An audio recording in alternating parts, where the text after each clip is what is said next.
Hello everyone, I am खुशी and again I am back with a new video। आज की video हम ई filing के बारे में करेंगे which is called electric filing. और यहाँ पे मैं दो टाइप की ड्रिल मशीन्स का यूज़ करूँगी। यहाँ पे मैं आपको किस टाइप की बिट्स होती हैं वो भी एक्सप्लेन करूँगी और क्या क्या पार्ट्स होते हैं ड्रिल मशीन के वो भी एक्सप्लेन करूँगी। तो यहाँ पे मेरे पास ये बोल्ट बी की ड्रिल मशीन है और इसमें इस टाइप से कुछ पार्ट्स हैं जैसे मैंने स्क्रीन पे मेंशन किए हुए हैं। मैं इन पार्ट्स का आपको यूजेस बताऊंगी, कैसे एक ड्रिल मशीन को आप एक्सेस कर सकते हो। ये हमारा पावर बटन है, यहाँ से हम ड्रिल मशीन को फॉरवर्ड एंड रिवर्स चला सकते हैं। और यहाँ पे मेरे पास ये जो हैंड में मैंने पकड़ा हुआ है स्टिक टाइप, इसे हम हैंड पीस कहते हैं। और ये जो सर्कल में मैं रोटेट कर रही हूँ बटन को, उसे हम रोटेशन बटन कहते हैं। मैं इसको जितना इसकी इंटेंसिटी हाई करती जाऊँगी, मेरी जो ड्रिल बिट है वो उतनी ज़्यादा हाई लेवल पे मूव करेगी, उतना ज़्यादा जल्दी रोटेट करेगी। तो यहाँ पे मैंने पॉइंटेड बिट ली है जिसे हम नीडल बिट भी बोलते हैं। ये इसकी शेप से आपको समझ आएगा कि इससे हम कॉर्नर्स में वर्क कर सकते हैं। और ये डायमंड डस्ट की बिट है, इसके ऊपर डायमंड डस्ट लगी होती है। हमारे पास मार्केट में बहुत सारे टाइप की बिट्स आती हैं, सेरामिक बिट आती है, कार्बाइड बिट्स आती हैं, मैंड्रिल बिट्स आती हैं। आज जो हम यूज़ करेंगे वो डायमंड बिट और मैंड्रिल बिट्स का यूज़ करेंगे। मैं आपको साथ साथ सारा एक्सप्लेन करती जाऊंगी बिकॉज़ एकदम से मैं एक वीडियो में बहुत कुछ एक्सप्लेन नहीं कर सकती, इसमें काफ़ी कुछ थ्योरी होती है। तो यहाँ पे मैंने डायमंड बिट में निडल बिट ली है जिसकी हेल्प से मैं क्यूटिकल्स को पुश बैक कर रही हूँ। बेसिकली मैं अपने क्यूटिकल्स को घिस रही हूँ इस बिट की हेल्प से। और जो मैंने आपको स्टार्टिंग में ग्रे बटन दिखाया था जिसे हम रोटेट करके इंटेंसिटी हाई और लो कर सकते हैं, उसकी जो इंटेंसिटी है वो हम लो रखेंगे। और यहाँ पे मैं सेम बिट को यूज़ करके दिखाऊंगी जो मेरे पास एक चीप रेट में ड्रिल बिट है, ड्रिल मशीन है। तो यहाँ पे इसकी वायर पे ही मोटर नहीं है इसके साथ, जैसे बोल्ट बी की ड्रिल मशीन में थी। इसकी वायर पे ही यहाँ पे कनेक्शन दिया हुआ है रिवर्स एंड फॉरवर्ड का। और इस पार्ट के थ्रू, सर्कल वाले पोर्शन के थ्रू स्पीड बढ़ती है। और यहाँ पे रिवर्स एंड फॉरवर्ड के लिए एक बटन लगा हुआ है, ये इसकी वायर के साथ ही अटैच्ड है। ये जो ड्रिल मशीन है ये मैंने तब ली थी जब मैं स्टार्टिंग में प्रैक्टिस किया करती थी ड्रिल की। और ये चीप रेट की है लेकिन फिर भी ये मेरी 1 ईयर चली है एंड काफ़ी अच्छा रिज़ल्ट है इसका भी। और ये मैंने इंस्टा से किसी डीलर से ली थी। अगर आपको चाहिए तो मैं इंस्टा आईडी डिस्क्रिप्शन में मेंशन कर दूँगी। इसे मैं फॉरवर्ड की तरफ चला रही हूँ। फॉरवर्ड चलाऊँगी तो ये राइट साइड को रोटेट करेगी और मुझे इसे लेफ़्ट साइड चलाना पड़ेगा। अब अगर बिट हमारी राइट साइड रोटेट करती है तो हम उसे ओपोजिट डायरेक्शन में चलाएंगे। अगर वो लेफ़्ट साइड पे रोटेट करती है तो हम उसे राइट साइड चलाएंगे, उसकी ओपोजिट डायरेक्शन में, क्योंकि हमने फ्रिक्शन क्रिएट करना होता है। जब हमारी बिट एक साइड पे रोटेट करेगी तो हम उसकी उल्टी साइड पे उसे चलाएंगे। जैसे अब हमारी जो बिट है वो राइट साइड को रोटेट कर रही है, तो जैसे मैंने स्क्रीन पे दिखाया हुआ है, मैं इसे लेफ्ट साइड की तरफ शिफ्ट कर रही हूँ ताकि इससे फ्रिक्शन क्रिएट हो। अब जब हम इसे स्टार्टिंग में प्रैक्टिस करते हैं तो थोड़ी सी प्रॉब्लम आती है बिकॉज़ हमारी ग्रिपिंग इतनी स्ट्रॉन्ग नहीं होती। लेकिन जैसे जैसे हम धीरे धीरे प्रैक्टिस करते हैं हमारी ग्रिपिंग स्ट्रॉन्ग होती जाती है और हम इस पे बैलेंस बना लेते हैं, इसको अच्छे से हैंडल करने लग जाते हैं। अब अगर आप राइट हैंडेड हो तो आप बिट को फॉरवर्ड की तरफ चलाओगे और अपने हैंड को लेफ़्ट साइड मूव करोगे। और अगर आप लेफ़्ट हैंडेड हो तो आप बिट को रिवर्स की तरफ चलाओगे और उसे राइट साइड मूव करोगे। मैं लेफ़्ट हैंडेड हूँ तो जैसे मैंने स्क्रीन पे मेंशन किया है इस टाइप से हम बिट को मूव करेंगे। आपको पहले अपने नेल पे रख के चेक करना है कि बिट किस साइड रोटेट कर रही है। अगर आपको समझ नहीं आ रहा तो जो मेरे पास बोल्ट बी का मोटर थी जिसके ऊपर प्लस और माइनस का साइन लगा हुआ था, पोलैरिटी लिखी हुई थी, जैसे मैंने पहले मेंशन भी किया था, आप उसका स्क्रीनशॉट ले सकते हो गाइडेंस के लिए। तो मैंने वहाँ पे नेगेटिव पे रखा था लेफ़्ट हैंड के अकॉर्डिंग, आप राइट हैंड के अकॉर्डिंग उसे पॉजिटिव पे रखोगे। यहाँ पे अब मैंने सेकंड बिट यूज़ किया है। पहले पॉइंटेड बिट से मैंने जितना भी पोर्शन बैकवर्ड की तरफ शिफ्ट किया था, इसकी हेल्प से मैं उसे स्मूथ आउट कर दूँगी। बाद में हमें क्यूटिकल कटर भी यूज़ करना पड़ेगा, क्योंकि इसकी हेल्प से जितने भी क्यूटिकल हमने लिफ्ट किए थे पहली बिट की हेल्प से, इसकी हेल्प से, सेकंड वाली बिट की हेल्प से ये हमारे क्यूटिकल्स को बिल्कुल लिफ्ट कर देगी अपवर्ड्स की तरह। पहली बिट से हमने उसे स्क्रैच किया था, इस बिट की हेल्प से हम इसे अपवर्ड की तरफ लिफ्ट कर देंगे। ये भी हमारी डायमंड बिट है, और डायमंड बिट का मतलब ये नहीं होता कि वो डायमंड से बनी है। उसका मतलब ये होता है कि जो डायमंड का डस्ट होता है, जब हम डायमंड को घिसते हैं, उसे क्रश करते हैं, उसका जो डस्ट बचता है उससे ये बिट्स बनती हैं, और ये जेंटल होती हैं। हमें इसकी स्पीड बहुत लो रखनी पड़ेगी। और आप जो भी टाइप की ड्रिल मशीन यूज़ कर रहे हो, आपको बस ध्यान रखना, जब भी आप नेचुरल नेल पे वर्क कर रहे हो या क्यूटिकल के अराउंड, तो जितना लो से लो आप स्पीड रख सकते हो उतना आपको कम स्पीड रखनी है, ताकि जो नेल के अराउंड है वो कट्स ना लगे। तो इस टाइप से मैं इसे मूव कर रही हूँ हमारे नेल्स के पास। आप ज़्यादा स्किन पे मत लेके जाना। अगर किसी की स्किन बहुत सेंसिटिव है तो उस पे आप इसे ध्यान से यूज़ करना। आप क्लाइंट को मेक श्योर करना, क्योंकि क्लाइंट कई बार ड्रिल मशीन देख के डर जाता है।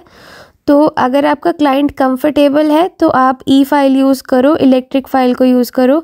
लेकिन अगर वो कंफर्टेबल नहीं है तो फिर आप उसके ऊपर इस फाइलिंग को मत यूज़ करना, आप हैंड बफिंग करना। अब यहाँ पे दो ऑप्शन है, या तो आप क्यूटिकल सॉफ्टनर अप्लाई करो। अगर क्यूटिकल्स अभी हार्ड हैं तो मैंने यहाँ पे वीडियो में शो किया है क्यूटिकल सॉफ्टनर शिल्स का, और मैं इसे इसलिए अप्लाई कर रही हूँ ताकि जो जितने भी रिमेनिंग क्यूटिकल्स हैं जो हमने बैक साइड लिफ्ट किए थे वो इजीली कट डाउन हो जाए, क्योंकि इनके क्यूटिकल्स जो थे वो थोड़े से हार्ड थे। अब जब तक मैं यहाँ पे अपने क्यूटिकल्स को कट कर रही हूँ, तब तक मैं आपको बता देती हूँ कि हम ई फाइल यूज़ क्यों करते हैं डेली यूज़ में। तो सबसे पहले ई फाइल को हम इलेक्ट्रिक फाइल बोलते हैं, और इससे हम अपने नेल्स पे बफिंग भी करते हैं, शेपिंग भी करते हैं, और उसे ट्रिम भी कर सकते हैं।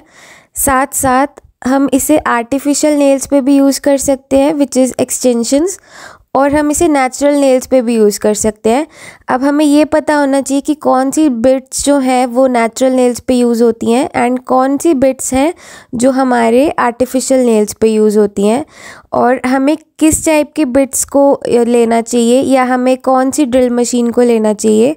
तो अगर आप चीप रेट की ड्रिल मशीन पे जा रहे हो और आप सैलून वर्क करते हो या आपके पास रेगुलर क्लाइंट्स आते हैं, तो आप कभी भी चीप रेट की ड्रिल मशीन मत लो। आप हमेशा अच्छी क्वालिटी की ड्रिल मशीन लो। आप एक बार इन्वेस्ट करो, एंड इन्वेस्ट करने के बाद आपका जो मशीन है वो आप बार बार नहीं ले सकते। तो बेटर है कि आप उसे एक ही बार अच्छी क्वालिटी की लो। अब जो हमारी ई फाइल होती है उसे हम मैनुअल बफिंग का सब्स्टिट्यूट कहते हैं। जो हम हाथ से बफिंग करते हैं उसकी जगह हम ई फाइल यूज़ करते हैं, तो हम इसे उसका सब्स्टिट्यूट कहते हैं। मतलब मैनुअल बफिंग की जगह इलेक्ट्रिक फाइल को यूज़ करना, और ये हमारा टाइम भी बचाती है, क्योंकि हम जो हाथ से बफिंग करते हैं उसके कंपैरेटिवली ये हमारा काम आधे टाइम में करवा देती है, और हमारा क्लाइंट भी जल्दी फ्री हो जाता है। यहाँ पे अब जो मैं बिट यूज़ कर रही हूँ उसे हम मैंड्रिल बिट बोलते हैं। मैंड्रिल बिट पे बेसिकली, जैसे मैंने यहाँ पे ये सैंड पेपर का जो बैंड्स बने हुए हैं, जैसे हम बफर यूज़ करते हैं उस पर भी सैंड पेपर लगा होता है, एंड ये सैंड पेपर के रोल्स होते हैं जिन्हें हम सैंडिंग बैंड्स बोलते हैं। इसे हम इस बिट के ऊपर अटैच करते हैं, बिट को फिर हैंड पीस के अंदर अटैच करते हैं, और इसे हम हमारे नेल के ऊपर अप्लाई करते हैं। अब यहाँ पे जो सैंडिंग बैंड है मैंने बहुत फ़ाइन क्वालिटी का लिया है, मतलब बहुत ही कम इस पे इसकी जो कोर्सिंग पावर है वो बहुत ही ज़्यादा कम है, जिसे हम ग्रिट पावर भी कहते हैं।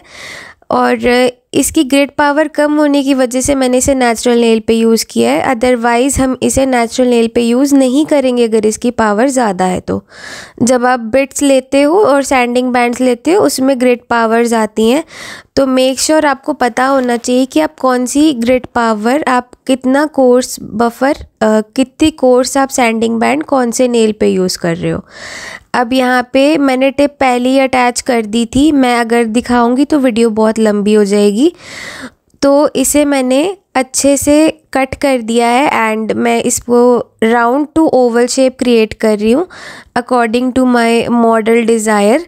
एंड उन्हें शॉर्ट नेल्स चाहिए थे तो मैं इसे शॉर्ट में ही कन्वर्ट कर रही हूँ। मैंने टिप्स को पहले साइड से कट कर दिया था ताकि जो मेरा शेपिंग का पार्ट है वो बहुत कम टाइम में हो जाए। और यहाँ पे अब जो हम बिट यूज़ करी है, हमने मोस्टली डायमंड सैंड की बिट यूज़ करी है।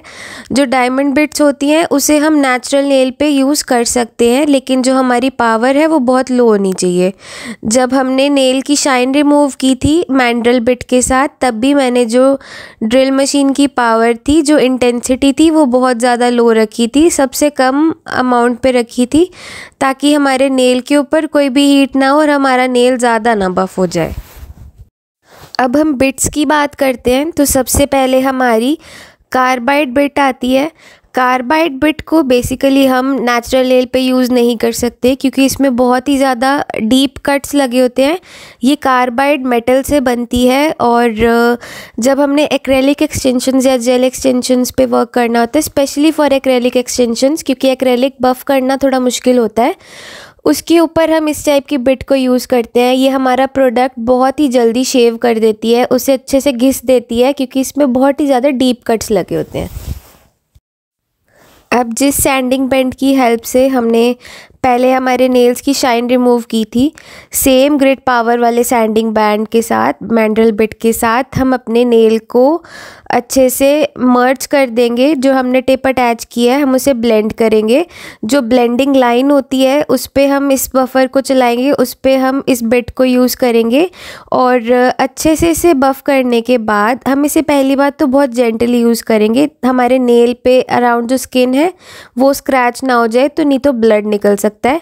और इसे मर्ज करने के बाद जो रिमेनिंग हमारी टिप है उसकी भी हम शाइन रिमूव कर देंगे और यहाँ पे उसके बाद हम डिहाइड्रेटर एंड प्राइमर अप्लाई करेंगे। मैंने एमीजेल का डिहाइड्रेटर एंड प्राइमर यूज़ किया है। मैं एक्सटेंशन की जो आज थ्योरी है वो डीपली नहीं बताऊंगी, मैं यहाँ पे सिर्फ आज ड्रिल का ही बताऊंगी आप लोगों को। अब जब तक हम एक्रेलिक की एप्लीकेशन करेंगे तब तक मैं आपको सेकंड ड्रिल बिट की कैटेगरी के बारे में बता देती हूँ, जिसे हम कहते हैं ceramic nail drill bits. Ceramic drill bits बहुत ही फ़ाइन होती हैं और इन्हें हम नेचुरल नेल्स पे यूज़ कर सकते हैं। जब आप मार्केट में देखते हो वाइट कलर की जो ड्रिल बिट्स होती हैं वो सेरामिक की होती हैं और इनकी सबसे अच्छी बात ये होती है कि ये हीट जनरेट नहीं करती। जब भी आप किसी क्लाइंट पे ड्रिल बिट्स का यूज़ करते हो, अगर आप बार बार उन बिट्स को यूज़ करते हो तो वो हीट जनरेट करती हैं, हमें नेल के ऊपर हीट महसूस होती है, गरम महसूस होता है, जलन महसूस होती है। लेकिन जो सेरामिक बिट्स होती है उसकी हेल्प से जब भी हम अपने नेल को बफ़ करते हैं तो हमारे नेल पे कोई भी हीट महसूस नहीं होती because of its ceramic nature. And अब जो लास्ट की दो ड्रिल बिट के कैटेगरीज़ हैं which is diamond and mandrel bit, वो मैंने स्टार्टिंग में एक्सप्लेन किया है। डायमंड बिट को भी हम नेचुरल नेल पे भी यूज़ करते हैं और हम साथ ही साथ इसे हमारे आर्टिफिशियल नेल्स पे भी यूज़ करते हैं और मैंड्रल बिट को भी हम नेचुरल और आर्टिफिशियल नेल दोनों पे यूज़ कर सकते हैं। जो हमारी सेरामिक की बिट्स होती हैं, सेरामिक से बनी हुई बिट्स होती हैं, उससे हम हमारे जो जेल पॉलिशेस हैं उसे भी क्लीन कर सकते हैं और हम अपने नेल को स्मूथ आउट भी कर सकते हैं।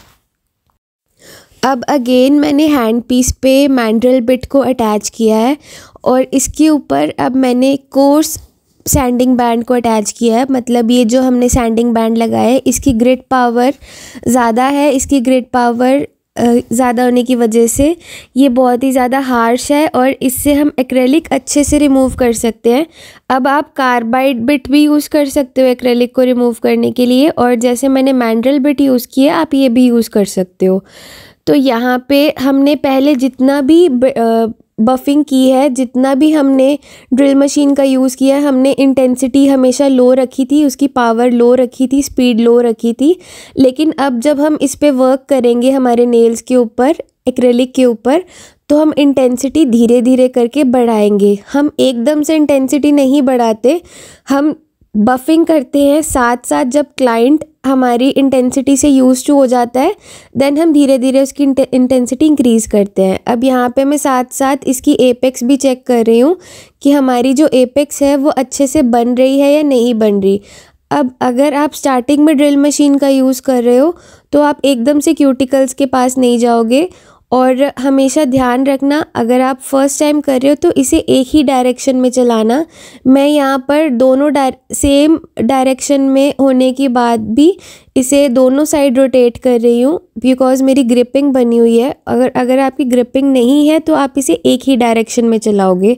अगर आप राइट हैंडेड हो तो आप इसे पॉजिटिव पे रख के या फिर आप इसे फॉरवर्ड पे रख के आप इसे लेफ़्ट साइड की तरफ मूव करोगे। मैं लेफ़्ट हैंडेड हूँ तो जैसे मैंने दिखाया हुआ मैं इस टाइप से इसे मूव कर रही हूँ। मैंने पावर जो मैंने पोलैरिटी है वो नेगेटिव पे रखी हुई है और इसे हम इस टाइप से बफ़ करेंगे। बहुत ध्यान से बफ़िंग करेंगे क्योंकि जब हम इसकी स्पीड बढ़ाते हैं तो इसे कंट्रोल करना मुश्किल हो जाता है और अगर कंट्रोल नहीं हो पाता तो ये जाके शिफ्ट होके हमारी स्किन को कट दे देती है। अब हम क्यूटिकल के अराउंड क्लीनिंग कर रहे हैं। क्यूटिकल के पास जो एक्रेलिक प्रोडक्ट है उसे हम स्मूदन आउट कर रहे हैं।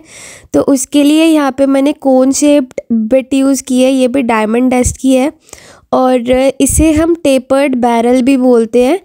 इसकी शेप के थ्रू आपको समझ आ रहा है कि इसके ऊपर पॉइंट भी है और नीचे से ये कोन शेप में भी है। इसे हम नेल के नीचे अगर प्रोडक्ट लग जाता है उसे क्लीन करने के लिए भी यूज़ करते हैं और क्यूटिकल्स के पास भी इसे हम क्लीन करने के लिए यूज़ करते हैं क्योंकि इसका पॉइंटेड टॉप होता है तो ये इजीली जो कॉर्नर्स होते हैं उसमें अच्छे से जाके इसे बफ़ कर देता है और बहुत इजीली क्यूटिकल्स के पास इससे बफ़िंग हो जाती है। जब हम हैंड से बफ़िंग करते हैं, मैनुअली बफ़िंग करते हैं, तो हमें क्यूटिकल्स के पास बफ़िंग करने में थोड़ी सी मुश्किल आती है, लेकिन इस बिट की हेल्प से इससे हम अच्छे से बफ़िंग कर लेते हैं। अगर आपके पास कोन शेप बिट नहीं है तो जिससे हमने स्टार्टिंग में क्यूटिकल्स को पुश बैक किया था, आप वो वाली नीडल बिट का भी यूज़ कर सकते हो। अब हम अपने नेल की शेप को दोबारा से इवन आउट कर लेंगे हैंड बफर की हेल्प से। और जब भी हम ड्रिल मशीन यूज़ करते हैं या आप ड्रिल मशीन नहीं लोगे तो आपको हमेशा कुछ प्रिकॉशंस रखने पड़ते हैं, कई चीज़ों का ध्यान रखना पड़ता है।